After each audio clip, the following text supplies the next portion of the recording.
ETF index mutual funds నేర్చుకుని stock మార్కెట్లో రాణించాలనుకుంటున్నారా? వెంటనే ఈ నెంబర్కి కాల్ చేయండి.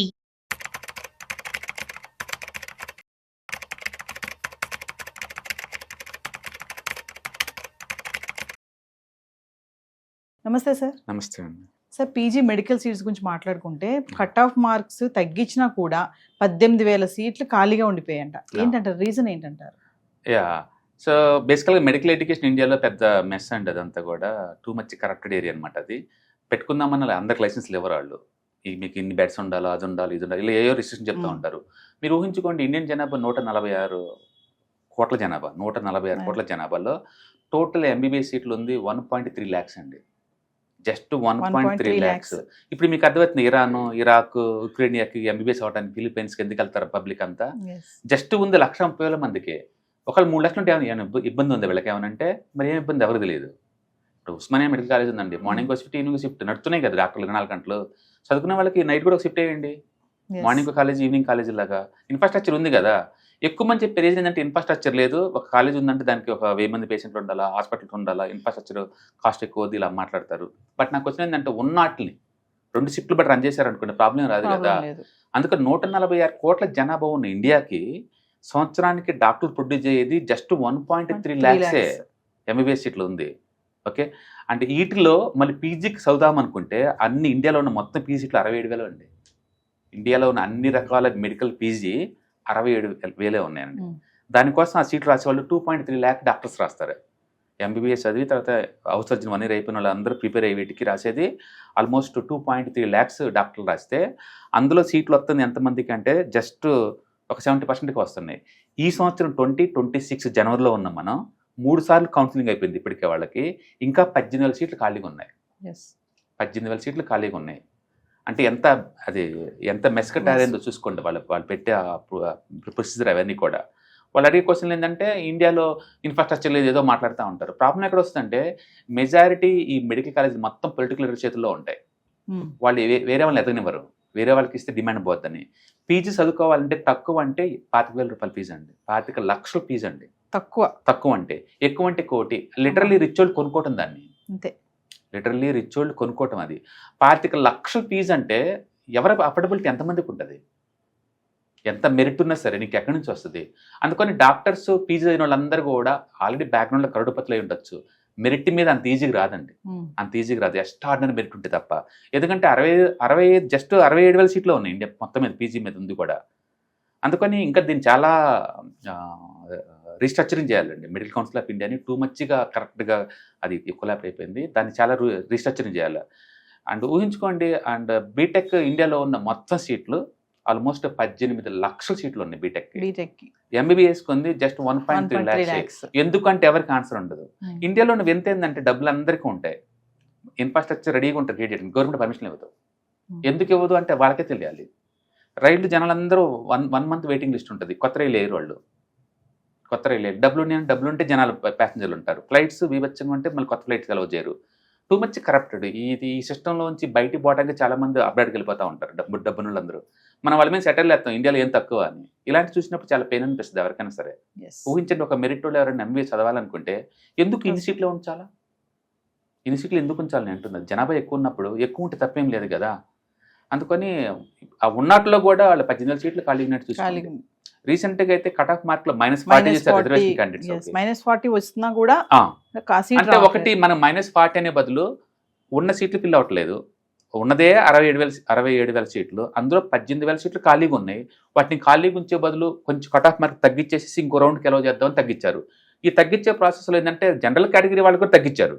అందరూ తగ్గించినప్పుడు ఏమైందంటే రిజర్వేషన్ ఉన్న కేటగిరీ ఉన్న దానికి ఏంటంటే -40 వచ్చిన సీట్ వచ్చేలాగా ఉంది. ఇప్పుడు జీరోగా అంటుంది -40. అంటే మనం బయట నుంచి చూసినప్పుడు -40 అనిపిస్తుంది, కానీ వాళ్ళు కట్ ఆఫ్ మార్క్స్ అందరూ తగ్గించారు. గుర్తుపెట్టుకోండి, నెగిటివ్ మార్క్స్ ఉన్నాయి కదా. నెగిటివ్ మార్క్స్ ఉన్నప్పుడు ఎక్కువ వాటికి కొన్ని కరెక్షన్ రాసినా కొన్ని నెగిటివ్ పోయినాయి అనుకోండి, ఆ మార్క్స్ ఉన్న మార్కులు బయటకు వెళ్తాయి కదా. కాబట్టి అది -40 అని కాదు దాని అర్థం. కట్ ఆఫ్ మార్కులు అన్ని కేటగిరీలు తగ్గించారు. సో రిజర్వేషన్ క్యాండిడేట్స్ కూడా తగ్గించినప్పుడు ఆటోమేటిక్గా అది -40కి వెళ్ళిపోయింది, అంతే. అంతైనా సరే ఇంకా ఫిల్ అవ్వలేదు. గుర్తుపెట్టుకోండి, ఇంకా 18,000 సీట్లు అసలు ఉందే అక్కడ 67, అందులో ఇంకా 18,000 సీట్లు ఖాళీగా ఉన్నాయి. గవర్నమెంట్ వీటిని రీస్ట్రక్చరింగ్ చేస్తే తప్ప ఫ్యూచర్లో చాలా ఛాలెంజ్ అండి. డాక్టర్లు ఒక్కొక్కరు చేయబట్టుకుంటే 2,000, 3,000, 5,000 ఎందుకు వసూలు చేయాలంటే రీజన్ ఇదే. అందుకని గవర్నమెంట్ మెడికల్ వాటి మీద కొంచెం గట్టి ఫోకస్ చేయాలి. లక్షల సీట్లు వాళ్ళు పెంచాలా ఎమర్జెన్సీ బేసిస్ మీద. ఎందుకంటే అదేదో కాస్ట్లీ లైఫ్ అలా మీరు తయారు చేయకూడదు. ఎస్ ఒక సీటు 25 లక్షలు పెట్టుకొని ₹1,00,00,000 దాకా సీట్ చదివిన వాళ్ళు జనాల దగ్గర నుంచి డబ్బులు వసూలు చేస్తారు. ఎందుకంటే ₹1,00,00,000 పెట్టిన ఎందుకు రాదు. మ్యూచువల్ ఫండ్లో పెట్టి నిద్రపోతున్న సంవత్సరానికి మనకి 10 లక్షల దాకా వచ్చి పడుతుంది. అలాంటప్పుడు ఇంకా ప్రాక్టీస్ చేయాల్సిన అవసరం ఉందా చదువుకొని అవన్నీ కూడా. కాబట్టి గవర్నమెంట్ డెఫినెట్గా ఆ ఏరియాలో రీస్ట్రక్చరింగ్ చేయాలి.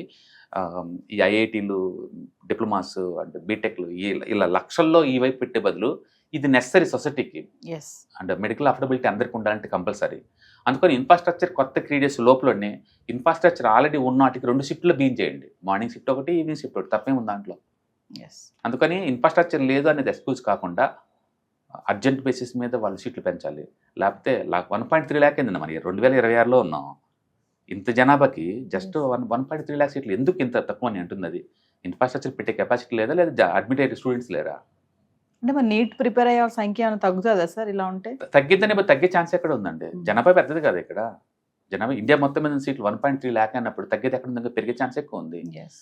బట్ ఏంటుందంటే జాబులు 100 ఉన్నప్పుడు 1,00,000 మంది పోటీ పెట్టి దాని మెరిట్ అంటారండి. లక్ అంటారు దాన్ని లక్ అంటారు. ఎందుకంటే అసలు రావు ఆ ఏరియాలో. అంటే దాని మీనింగ్ మెరిట్ ఉన్న వాళ్ళు కేవలం 100 మంది అయినా, మిగతా వాళ్ళకి మెరిట్ లేదా అంటే చెప్పడం చాలా కష్టం. అది మెరిట్ ప్లస్ లక్ అనుకోవాలా. అందుకని జనాభా ఎక్కువ ఉన్న ఈ దేశంలో ప్రతిదీ స్కేర్సిటీ, ప్రతి చోట కాంపిటీషన్ వివచ్చంగా ఉంటుంది. ఈవెన్ మామూలుగా సినిమా టికెట్ల నుంచి ఎంత పెద్ద క్యూలు ఉంటాయి ఇక్కడ చూశారు కదా. ఎందుకంటే పాపులేషన్ ఎక్కువ కాబట్టి. అందుకని ఇలాంటి వాటిలో అఫోర్డబిలిటీ ఉంచాలి సీట్లని. అప్పుడు ఎక్కువ మంది డాక్టర్లు ప్రొడ్యూస్ అవుతారు.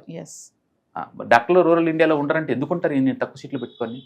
వాళ్ళు ఫీజులు ఎక్కువ తీసుకున్నారని మనం కంప్లైంట్ చేస్తాం, కానీ ఆ చట్టంగా దాని బ్యాక్గ్రౌండ్లో వాళ్ళు ఎంత హార్డ్ వర్క్ ఉంది, ఎంత అమౌంట్ ఇన్వెస్ట్ చేశారో మీరు ఊహించుకోండి.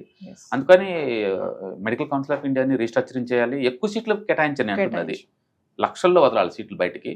అప్పుడు పీజీ సీట్లు కూడా పెంచాలి. అప్పుడు ఎక్కువ మంది డాక్టర్లు బయటకు వస్తారు. ఎక్కువ మంది డాక్టర్లు బయటకు వస్తే అఫోర్డబిలిటీగా వస్తుంది. ఒక స్పెషాలిటీ కన్సల్టేషన్ మనకి వెళ్ళినప్పుడు ఎందుకు అంత కాస్ట్లీ అవుతుందంటే రీజన్ ఇదే. అంటే ఈ ఇంత మోడర్న్ ఏజ్లో కూడా జస్ట్ 60,000 సీట్లు ఉంది బాబు పీజీకి. బట్ వాళ్ళు ఒకసారి లుక్ వేసుకోవాలి. సార్ మరి ఫర్దర్ గా మీరు వెబినార్ నిర్వహించబోతున్నారు కదా, ఒకసారి వాటి గురించి. మనం ఎవ్రీ మంత్ 1 లేదా 2 సార్లు ఆన్లైన్ వెబినార్స్ కండక్ట్ చేస్తూనే ఉంటామండి. ఈసారి రాబోయే టైమింగ్స్ ఏంటంటే January 31st and February 1st ఈ 2 రోజులు అనమాట ఆన్లైన్ వెబినార్. దీంట్లో మీరు చెప్పినట్టు ETFs, index funds and mutual funds వీటన్నిటి గురించి ఇన్ డెప్త్ మనం డిస్కస్ చేస్తాము. ఈ వాలటిలిటీ మార్కెట్లో మీరు చూస్తూనే ఉన్నారు, ఈక్విటీ మార్కెట్ ఎంత వాలటిలిటీ ప్రూన్ అవుతా ఉందో. ఇలాంటి టైంలో మనం సేఫ్ అండ్ సెక్యూర్ ప్లేస్లో మనం మనీ మేక్ చేసుకోవాలంటే ఇలాంటి వాటిలో ఏంటంటే రిస్క్ ఉండదు అనమాట. అండ్ మిగతా వాటితో పోల్చుకుని సేఫ్టీ. మనం స్టాక్ మార్కెట్లో ఎంటర్ అవుతున్నప్పుడు ఏంటంటే మీకు 2 రకాల రిస్క్ని ఫేస్ చేయాలి. ఒకటి అంటే స్టాక్ స్పెసిఫిక్ రిస్క్. మీరు కనుక స్టాక్స్ తీసుకుంటే అవి డ్రాప్ అయింది అనుకోండి, ఆ రిస్క్ అంతా మీరు భరించాలి. ఎగ్జాంపుల్ ఈ రోజు మనం చూసుకుంటే విప్రో మార్నింగ్ 10% డౌన్ అయింది. Single stock and Wipro fundamentally very sound company. But దాని అర్థం ఆ సౌండ్ అంతా డ్రాప్ అని కాదు కదా. రిజల్ట్ వచ్చినప్పుడు డిసప్పాయింట్ చేసినాయి అనుకోండి, ఈజీగా డ్రాప్ అవుతాయి. అలాగే రిలయన్స్ ఈ రోజు ఆల్మోస్ట్ 4% డౌన్ అయింది. అందుకని ప్రతి రిజల్ట్ వచ్చినప్పుడల్లా ఏదో ఒక న్యూస్ ఉన్నప్పుడల్లా స్టాక్స్ ఈజీగా వాలటిలిటీ గ్రో అవుతూ ఉంటాయి. ఇట్లా 5-10% నిఫ్టీలో ఉన్న స్టాక్స్ ఎక్కువ లాస్ అవుతుంటే సేఫ్టీ ఉండదు మీకు. అందుకని స్టాక్ స్పెసిఫిక్ రిస్క్ మీకు వద్దా, ఓన్లీ మార్కెట్ రిస్క్ ఒకటే భరించాలనుకున్నప్పుడు ETFs, index funds, mutual funds బాగుంటాయి. అందుకని మనం స్టాక్ మార్కెట్ ఎంటర్ అవుతున్నాం అంటే మీరు గుర్తుంచుకోవాల్సింది సిస్టమాటిక్, అన్సిస్టమాటిక్ అంటాం. ప్లెయిన్గా చెప్పాలంటే stock specific risk and market risk 2 భరించాల్సి ఉంటుంది. స్టాక్ స్పెసిఫిక్ రిస్క్ మనం భరించలేము, చాలా ఎక్కువ పెయిన్ ఉంటుంది. కాబట్టి బెటర్ ఏంటంటే బ్రాడ్గా మార్కెట్ రిస్క్ ఒకటే టాలరేట్ అయితే బెటర్ అనమాట. అందుకని మనకి ETFs, index funds, mutual fund ఉండడం వల్ల ఏంటంటే ఈ స్టాక్ స్పెసిఫిక్ రిస్క్ మనం అవాయిడ్ చేయొచ్చు. ఓన్లీ బ్రాడ్ మార్కెట్ రిస్క్ మాత్రమే మనకు ఉంటుంది. అందుకని మనం ఈ వాలటిలిటీ మార్కెట్లో సేఫ్ అండ్ సెక్యూర్గా అచ్చం ఈక్విటీలో కూర్చున్న వాళ్ళకి ఇది బెస్ట్ అనమాట. అందుకని అవంటే ఏంటి, వాటిని ఎలా హ్యాండిల్ చేయాలనేది ఈ ప్రోగ్రామ్లో మీకు టీచ్ చేస్తారు. కాబట్టి ఇంట్రెస్ట్ ఉన్న పార్టిసిపెంట్స్ కింద స్క్రోల్ అవుతున్న నెంబర్పై కాల్ చేస్తే మన వాళ్ళు ఇన్ఫర్మేషన్ ఇస్తారు. So timings January 31st and February 1st అనమాట. మొత్తం టోటల్ 6 hours ట్రైనింగ్ ఉంటుంది. సో వ్యూవర్స్ మరి విన్నారు కదా, స్టాక్ మార్కెట్ ఎనలిస్ట్ సుందరరామరెడ్డి గారిది వెబినార్ క్లాసెస్ నిర్వహించబోతున్నారు January 31st and February 1st. Dates note చేసుకోండి.